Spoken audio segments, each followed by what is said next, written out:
Good morning, everyone. Happy PPI Tuesday. How's everyone doing? Good morning, Jacob. Good morning, McRangers. Sterling in Buenos Aires. Hope your workation goes well. Good morning, John. Good morning, Patrick. Sterling also on vacation, Surf City, North Carolina.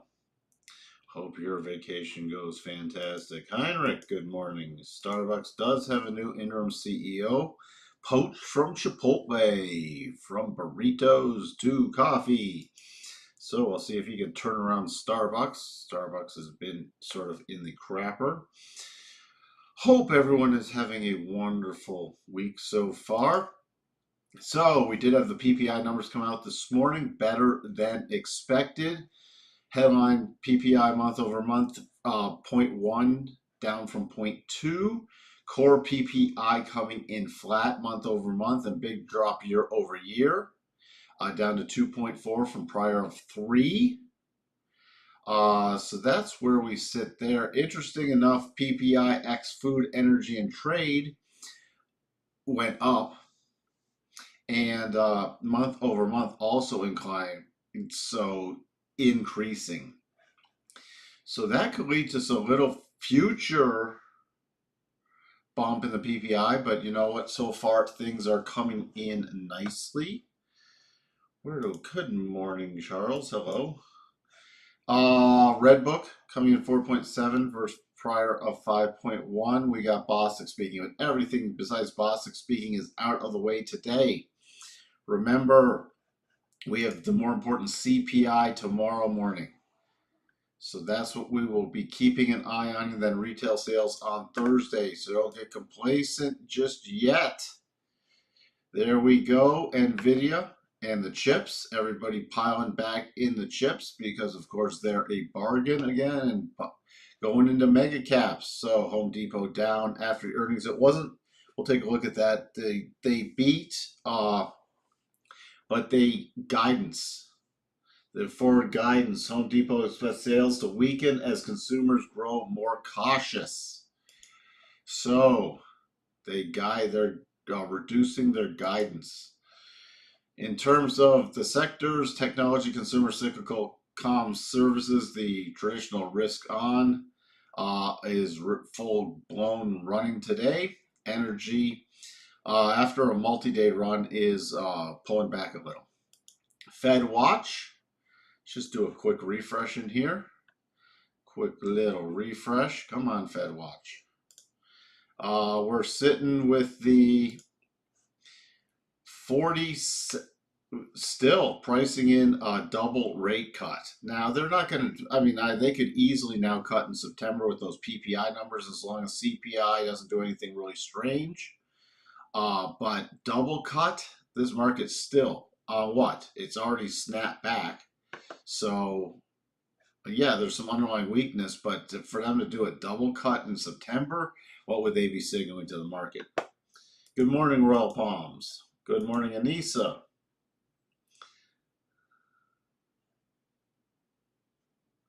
So that's where we sit there. Fear and greed, still in extreme fear, even after this market bounce.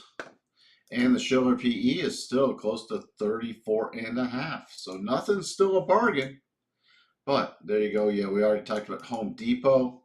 After the close, there's not much. And before the open tomorrow, there's a lot of companies, but nothing really market moving. So keep that in mind also. All right, we're getting into a very critical area. Why? We got daily cycles back at the top, but not rolling over yet. Not overbought yet. We are against a major breakdown zone, the 50% retracement harmonic. We're entering this area. You can still watch for rollovers. However, if we start launching through about this 54.50 area and follow through, not necessarily today, but get through there. Remember, the quick tipping point then is that 54.95, 54.96 level on a closing basis. But this is the key overhead resistance. If it gets through there, without a significant rollover over the next couple days, it could be off to the races to retest the high area from middle of July. Until then, we got daily cycles at the top, weekly cycles still trying to bottom, but this is a very key inflection point. Also, I want to point something else out on the weekly. If we close the week out above last week's high, it's a percent beat buy on a weekly basis.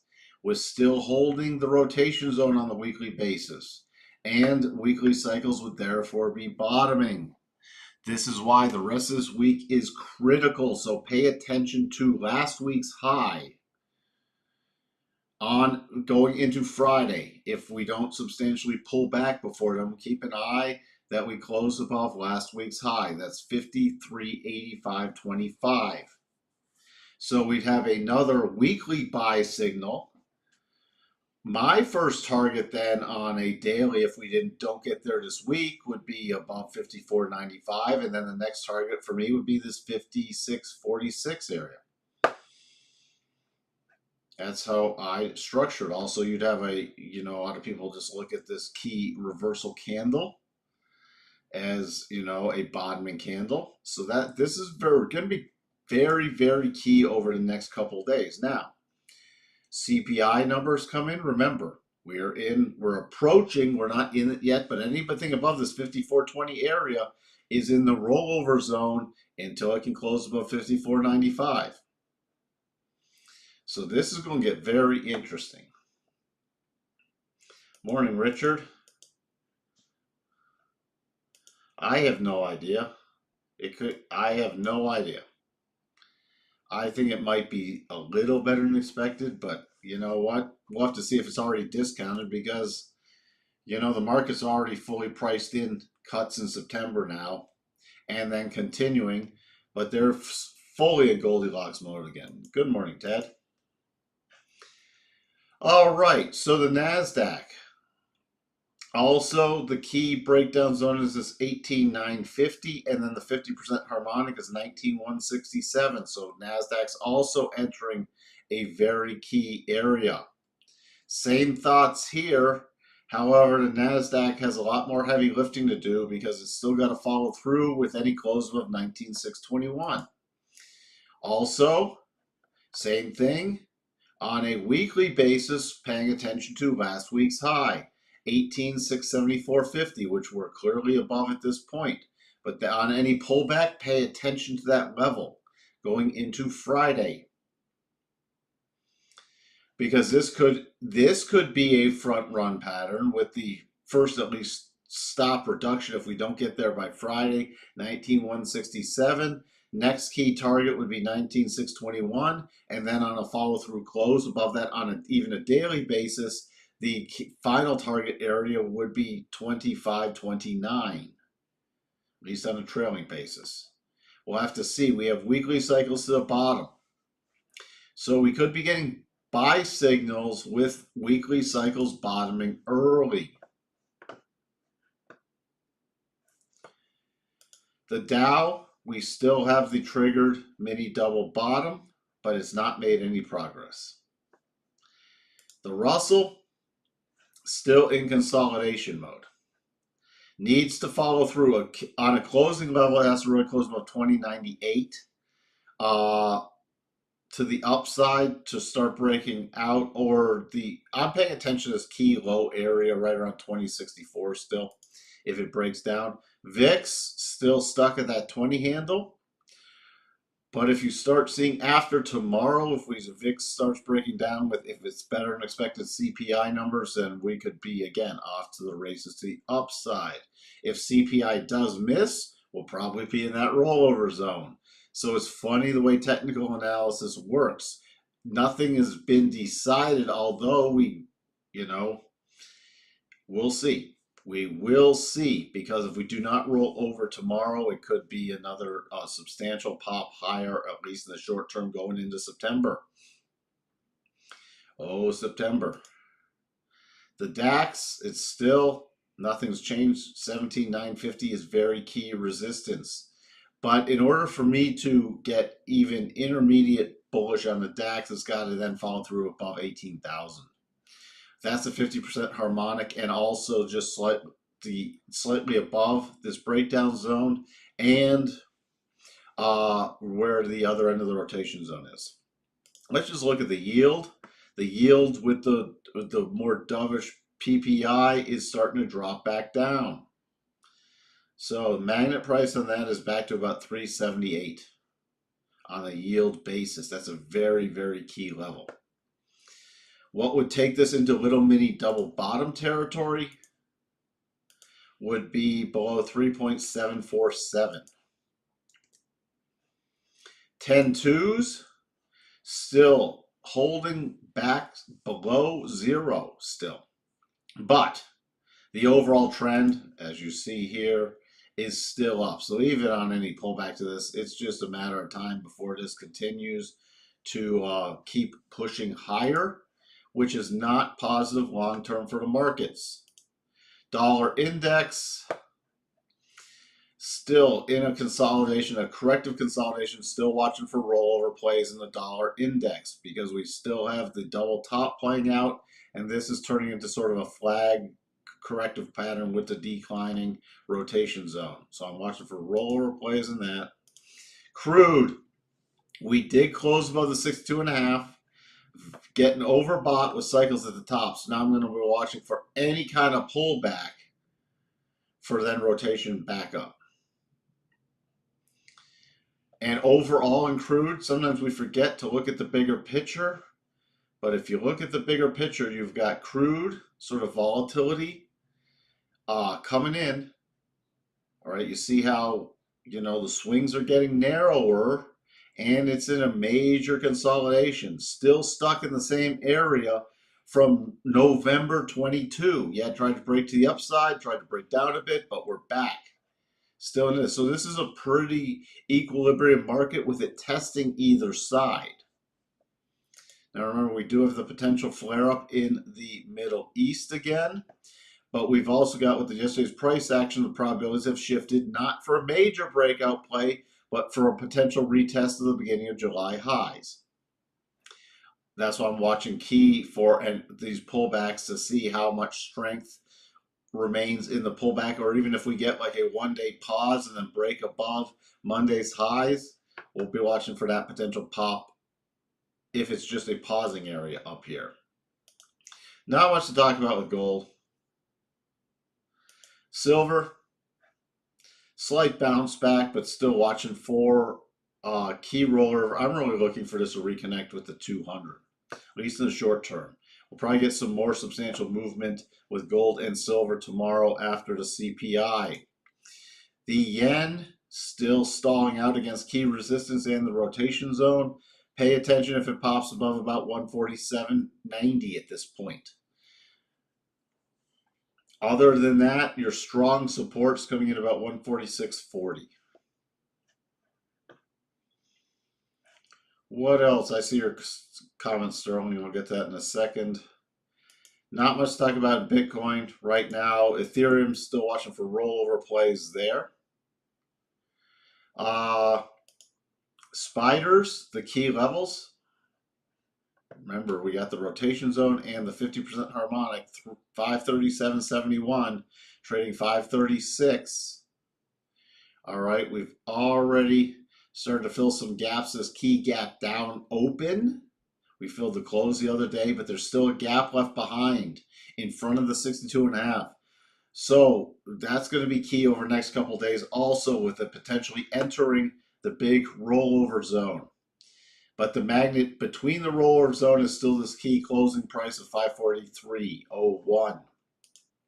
The Qs, pay very close attention on any pop.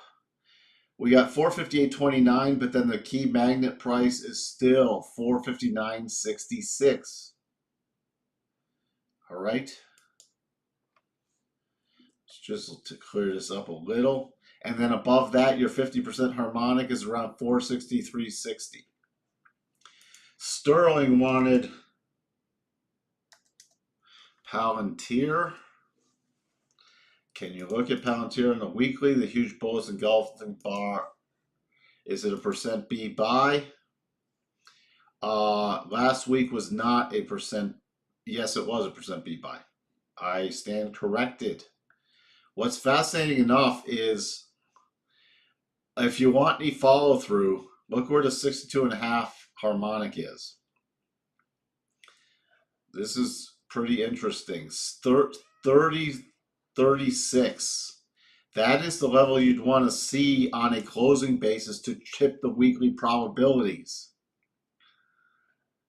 Okay, and it stalled out multiple times. Look at between the 50 and 62.5. It stalled out, pulled back on a weekly basis, multi-week pullback. Stalled out there in the middle of July and pulled back. It's trying to chip away at it, but it's been not able to close above the 62.5 just yet. So that would be key on follow through from a bullish perspective.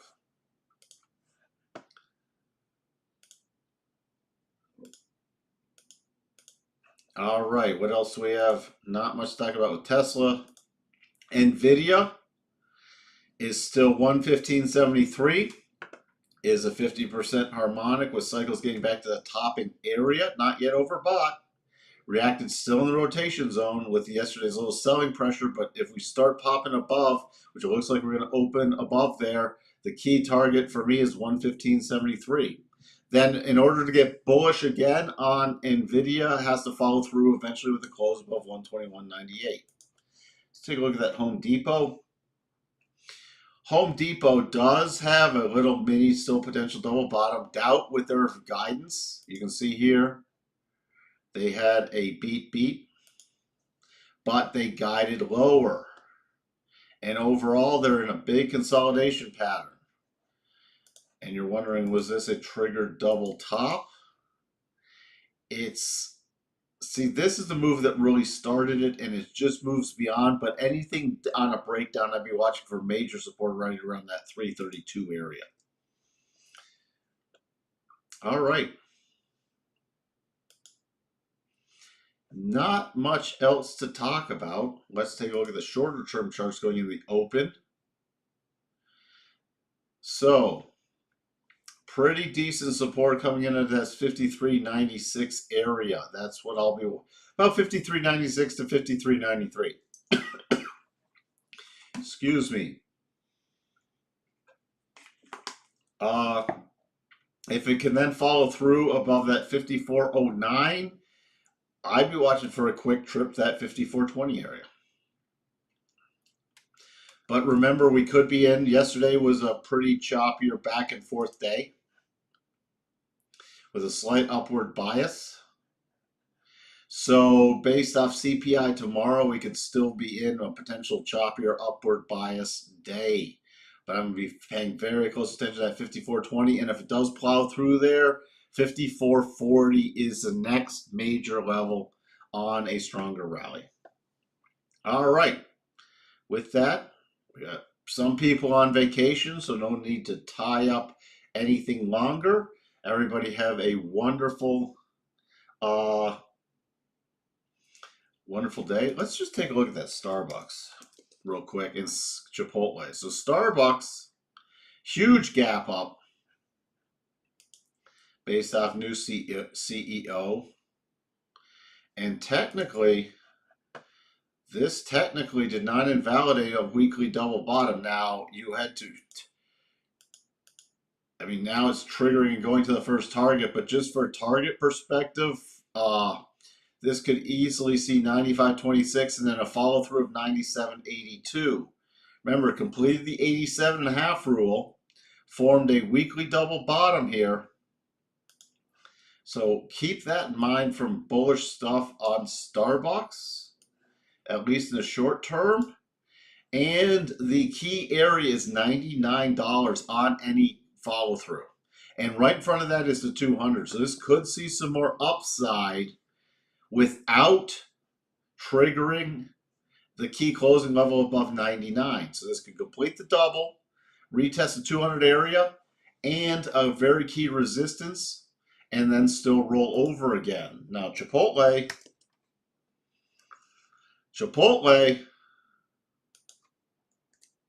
the key level, look at this. Here was the pullback level. Bounce, bounce, bounce. The key level on Chipotle is still 48. You close below 48, the magnet price from a probability standpoint shifts down to 39.61, and you have the 200 just below that. But it has not shifted the probabilities yet. Now it's a gap down, so we'll see. And Chipotle is still an expensive stock. All right. Trading 54 times earnings, just lost their CEO. So would I be surprised over the next few weeks to see it retest with the 200? No, which it hasn't retested in since March of 20. March of 20. Pandemic lows. It has not reconnected with its weekly 200. Could you see that unfolding over the next few weeks to months? Yes, but the key level on a weekly basis is 48. So would it be aggressive short in here? No. No, but if we do lose that 48, especially on a daily basis, look, then we've tried to regain the 200 area, and it would be below the 200 again, and we would have lost a very key gap down opening low. So pay attention to that. All right. That's interesting in Chipotle. All right, now, just wanted to take a quick look at that now. I will wish everybody a wonderful day. Have a wonderful week. I'll see you back for CPI tomorrow, and I'll talk to everyone then. Bye for now.